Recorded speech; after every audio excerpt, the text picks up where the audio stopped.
कर्पूरगौरं करुणावतारं संसारसारं भुजगेन्द्रहारं सदा वसन्तं हृदयारविन्दे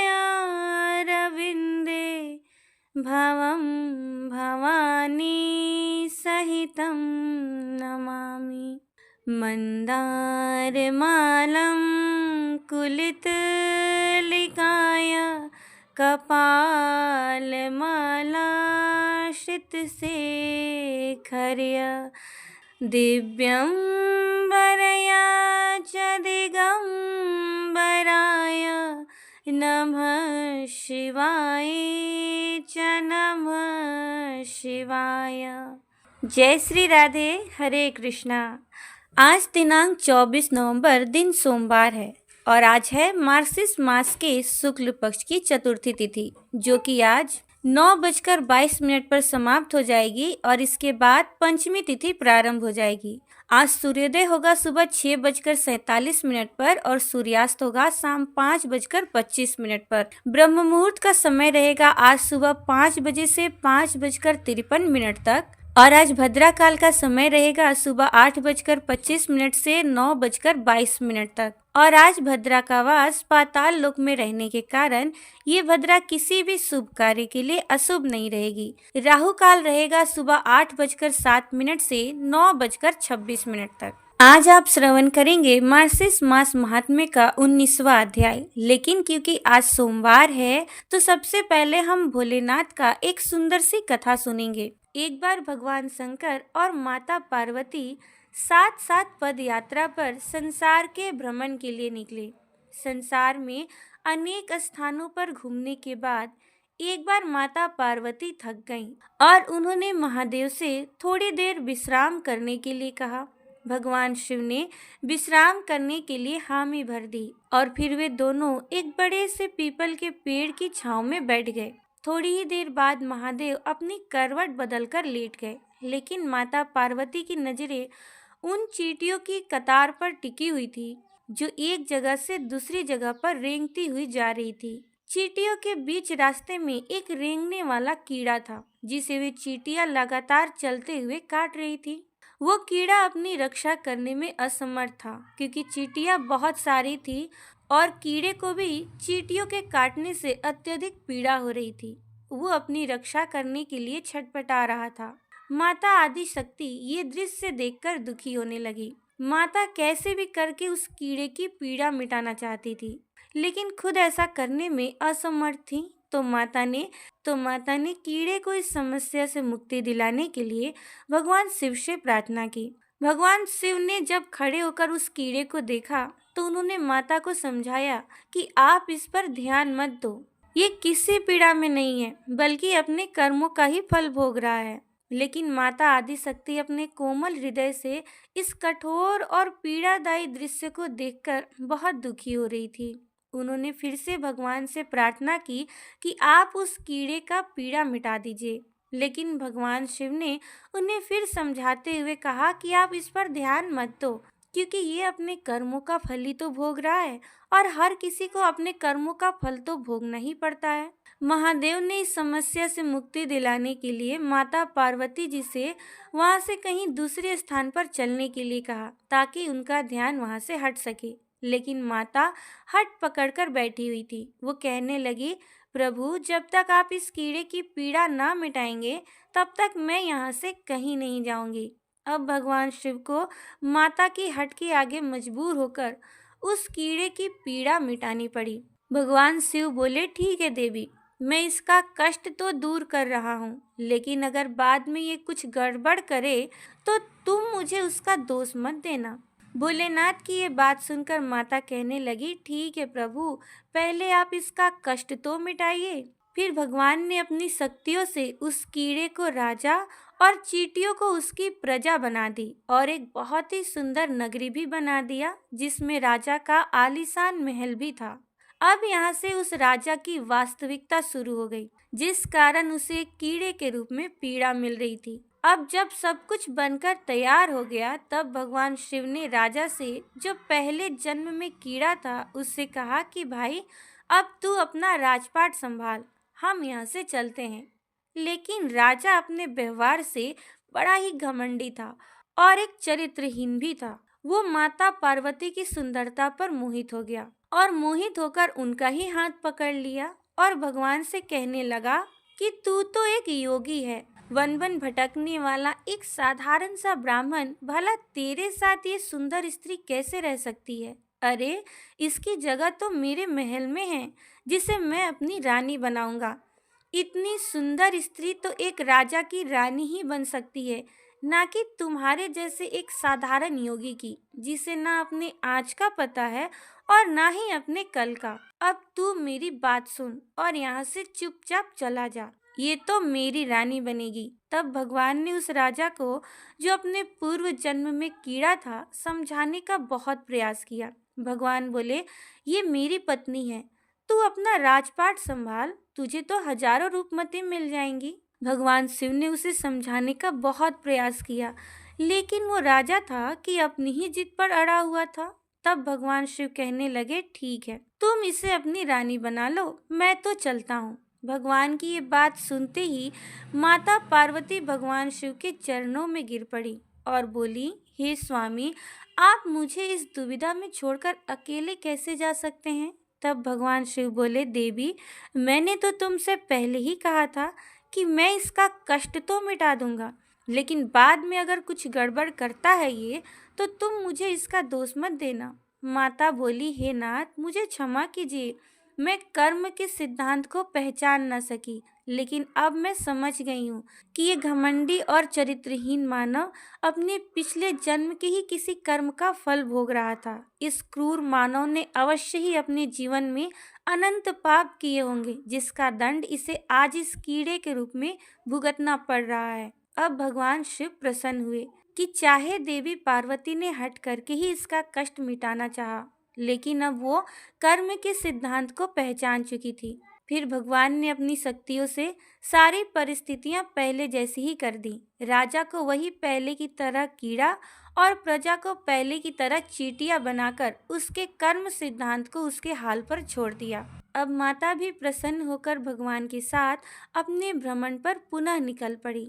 इसी प्रकार सभी प्राणियों को अपने अच्छे और बुरे कर्मों का फल तो भोगना ही पड़ता है। हर हर महादेव। अब सुनिए रोज की तरह सीता नितनेम की कथा। इस कहानी को माता सीता कहा करती थी और प्रभु श्री राम सुना करते थे।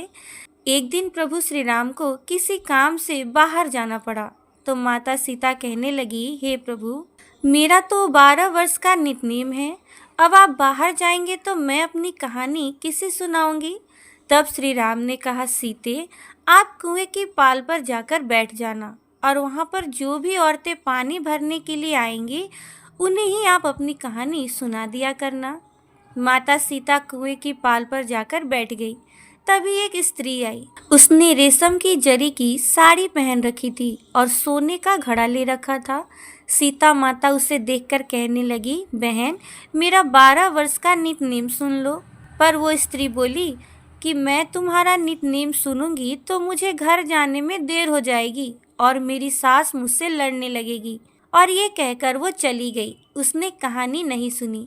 उसकी रेशम जरी की साड़ी फट गई, सोने का घड़ा मिट्टी में बदल गया। सास ने देखा तो पूछा कि ये किसका दोष अपने सिर लेकर आ गई।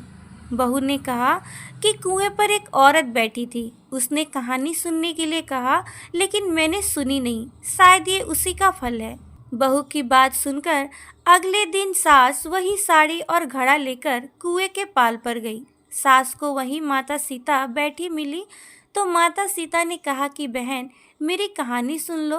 तब सास बोली कि एक बार छोड़ो, मैं तो 4 बार कहानी सुन लूंगी। तब सीता माता बोली, राम आए लक्ष्मण आए, देश के पुजारी आए, नितनेम का नियम लाए, आओ राम बैठो राम, तपी रसोई जियो राम, माखन मिश्री खाओ राम, दूध बतासा पियो राम, सूत के पलका मोठो राम, साल दुसाला पोठो राम, साल दुसाला ओढ़ो राम, जब बोलूं जब राम ही आए, राम संवारे सबके काम, खाली घर भंडार भरेंगे, सबका बेड़ा पार करेंगे। श्री राम जय जय राम। सास बोली कि बहन, कहानी तो बहुत अच्छी लगी। कहानी सुनकर सास घर चली गई और उसकी साड़ी फिर से रेशम जरी की बन गई और मिट्टी का घड़ा फिर से सोने के घड़े में बदल गया। बहू कहने लगी, सासू माँ, आपने ये सब कैसे किया? तब सास ने कहा कि बहू, तू दोष लगा के आई थी और मैं अब दोष उतार कर आ रही हूँ। बहू ने फिर पूछा कि वो कुएं वाली स्त्री कौन है? सास बोली कि वे माता सीता थी। वे पुराने से नया कर देती हैं, खाली घर में भंडार भर देती हैं और लक्ष्मी जी का वास घर में कर देती हैं। इंसान की जो भी इच्छा हो उसे वो पूरा कर देती हैं। बहू बोली कि ऐसी कहानी मुझे भी सुना दो। सास बोली कि ठीक है, तुम भी सुनो। और सास ने कहानी शुरू की। राम आए लक्ष्मण आए, देश के पुजारी आए, नित नेम का नेम लाए। आओ राम बैठो राम, तपी रसोई जियो राम, माखन मिश्री खाओ राम, दूध बतासा पियो राम, सूत के पलका मोठो राम, साल दुसाला पोठो राम, साल दुसाला ओढ़ो राम। जब बोलू जब राम ही आए, राम संवारे सबके काम, खाली घर भंडार भरेंगे, सबका बेड़ा पार करेंगे। श्री राम जय जय राम। कहानी सुनकर बहू बोली कि कहानी तो बहुत अच्छी है। सास ने कहा, ठीक है, इस कहानी को अब हम रोज कहा करेंगे। अब सास बहू रोज सवेरे उठती, नहाती धोती और पूजा करने के बाद सीता नित नेम की कहानी कहती। एक दिन उनके यहाँ एक पड़ोस की औरत आई और बोली कि बहन, जरा सी आँच देना। तो वो बोली कि आँच तो अभी हमने जलाई ही नहीं। पड़ोसन ने कहा कि फिर तुम सुबह 4 बजे से उठकर क्या कर रही हो? फिर उन्होंने कहा कि हम तो सुबह उठकर पूजा पाठ करते हैं और उसके बाद सीता नित नेम की कहानी कहते हैं। पड़ोसन उनकी बात सुनकर कहने लगी, सीता माता की कहानी सुनने से तुम्हें क्या मिला? वे बोली, इनकी कहानी कहने से घर में भंडार भर जाते हैं, सारे मनोरथ सिद्ध हो जाते हैं, मन की सारी मनोकामनाएं पूर्ण होती हैं। तब पड़ोसन कहने लगी, बहन, तब तो ऐसी कहानी मुझे भी सुना दो। वो बोली, ठीक है, तुम भी ये कहानी सुन लो। फिर उन्होंने वही कहानी शुरू कर दी। राम आए लक्ष्मण आए, देश के पुजारी आए, नित नेम का नेम लाए। आओ राम बैठो राम, तपी रसोई जियो राम, माखन मिश्री खाओ राम, दूध बतासा पियो राम, सूत के पलका मोठो राम, साल दुसाला पोठो राम, साल दुसाला ओढ़ो राम।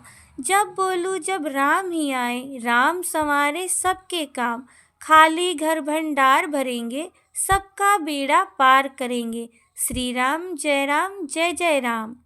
सारी कहानी सुनने के बाद पड़ोसन कहने लगी, बहन, कहानी तो मुझे बहुत अच्छी लगी।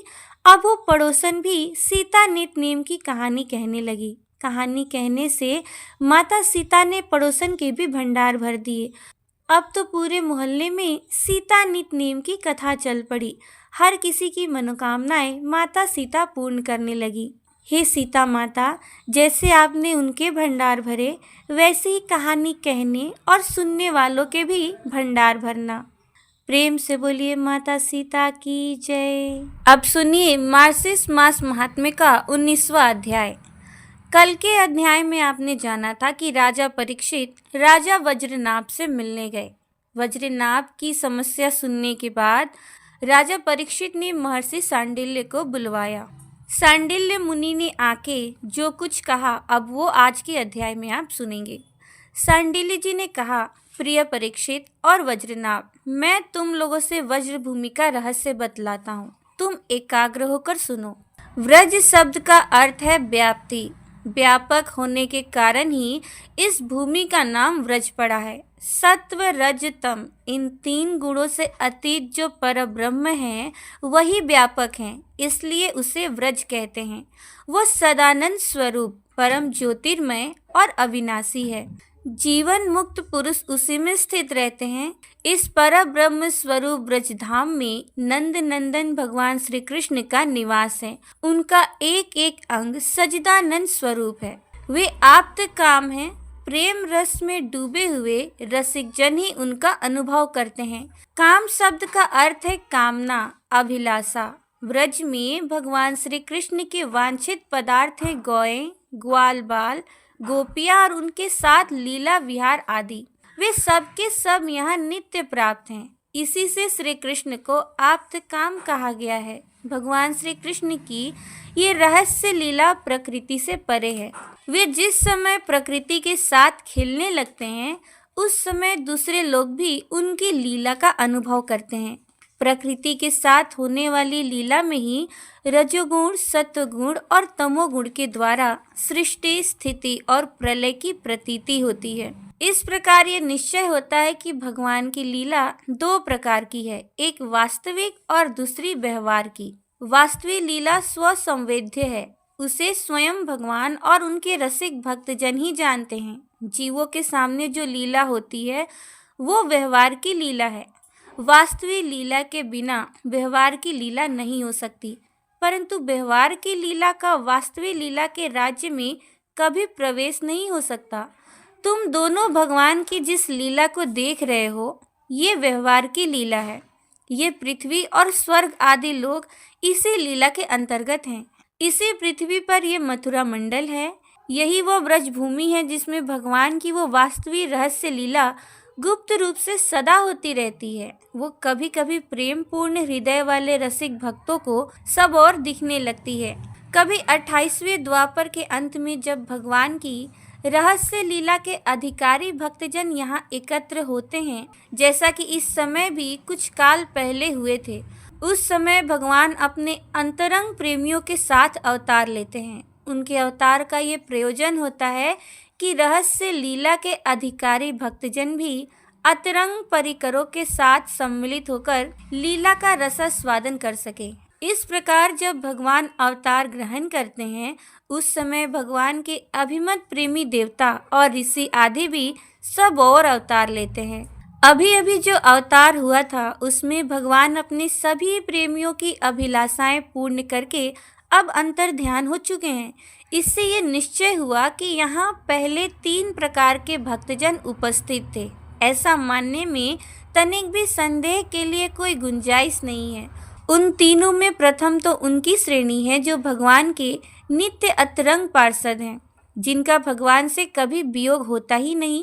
दूसरे वे हैं जो एकमात्र भगवान को पाने की इच्छा रखते हैं, उनकी अंतरंग लीला में अपना प्रवेश चाहते हैं। और तीसरी श्रेणी में देवता आदि आते हैं।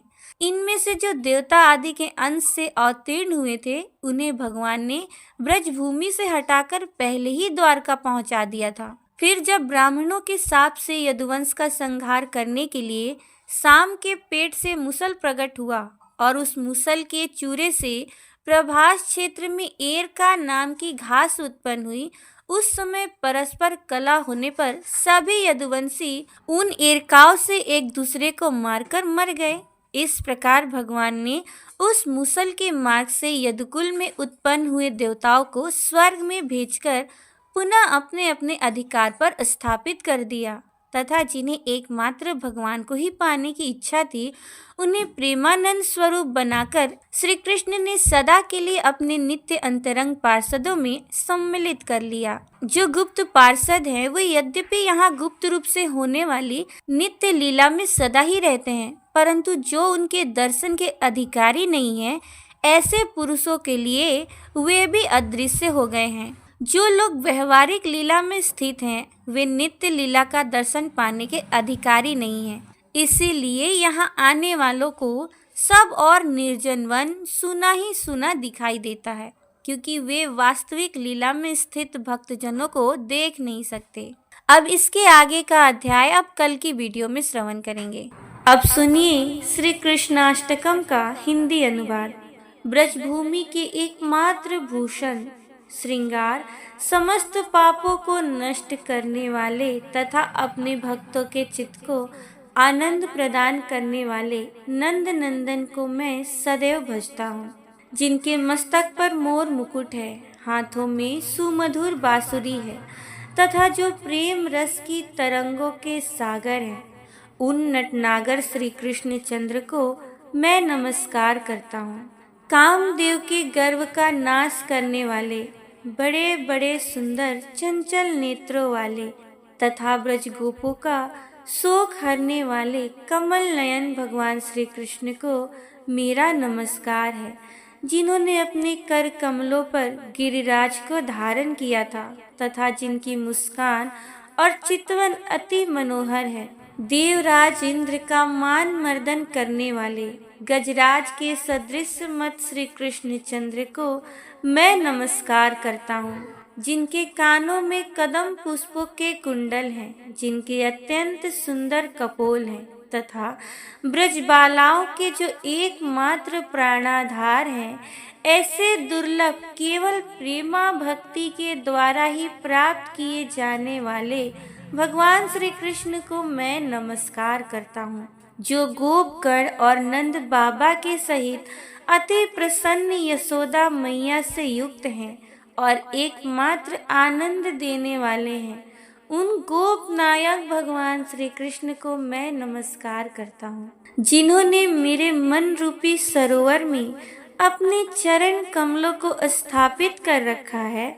उन अति सुंदर घुंघराली अलकों वाले नंद नंदन को मैं नमस्कार करता हूँ तथा समस्त दोषों को दूर करने वाले, समस्त लोकों का पालन करने वाले और समस्त व्रज गोपों के हृदय तथा नंद बाबा की वात्सल्य लालसा के आधार भगवान श्री कृष्ण चंद्र को मैं नमस्कार करता हूँ। भूमि का भार उतारने वाले, भवसागर से तारने वाले कर्णधार श्री यशोदा किशोर चित्चोर को मेरा नमस्कार है। कमनीय कटाक्ष चलाने की कला में प्रवीण, सर्वदा दिव्य सखियों से सेवित, नित्य नए नए प्रतीत होने वाले नंदलाल को मेरा नमस्कार है। गुणों की खान और आनंद के निधान, कृपा पर कृपा करने के लिए तत्पर, देवताओं के शत्रु दैत्यों का नाश करने वाले गोप नंदन को मेरा नमस्कार है। नवीन गोप नटवर नागर एवं नवीन खेल खेलने के लिए लालायित घनश्याम अंग वाले बिजली सदृश सुंदर पीतांबरधारी श्री कृष्ण भगवान को मेरा नमस्कार है। समस्त गोपों को आनंदित करने वाले, हृदय कमल को प्रफुल्लित करने वाले, निकुंज के बीच में विराजमान, प्रसन्न मन सूर्य के समान प्रकाशमान श्री कृष्ण भगवान को मेरा नमस्कार है। संपूर्ण अभिलषित कामनाओं को पूर्ण करने वाले, वाणों के समान चोट करने वाली चितवन वाले, मधुर मुरली में गीत गाने वाले निकुंज नायक को मेरा नमस्कार है। चतुर गोपिकाओं की मन रूपी शैया पर शयन करने वाले, चतुर गोपिकाओं की मन रूपी शैया पर शयन करने वाले, कुंज वन में बढ़ी हुई विरह अग्नि को पान करने वाले, किशोरावस्था की कांति से सुशोभित अंग वाले, अंजन लगे सुंदर नेत्रों वाले, गजेंद्र को ग्रास से मुक्त करने वाले, श्री जी के साथ विहार करने वाले श्री कृष्ण चंद्र को मैं नमस्कार करता हूँ। प्रभु, मेरे ऊपर ऐसी कृपा हो कि मैं जहाँ कहीं जैसी भी परिस्थिति में रहूं, सदा आपकी सत्कथाओं का गान करता रहूं। जो पुरुष इस श्री कृष्ण अष्टक का नित्य पाठ करता है, वो प्रत्येक जन्म में नंद नंदन श्री श्याम सुंदर की भक्ति से संपन्न होकर श्री कृष्ण कृपा करुणा को प्राप्त करता है। श्री कृष्ण अष्टकम की जय। तो ये थी आज की वीडियो। उम्मीद है आपको ये वीडियो अच्छी लगी होगी। अगर आपको ये वीडियो अच्छी लगी है तो वीडियो को लाइक, शेयर और चैनल को सब्सक्राइब जरूर कर दीजिएगा। मिलूंगी मैं आपसे अपने अगले वीडियो में। जय श्री राधे, हरे कृष्णा।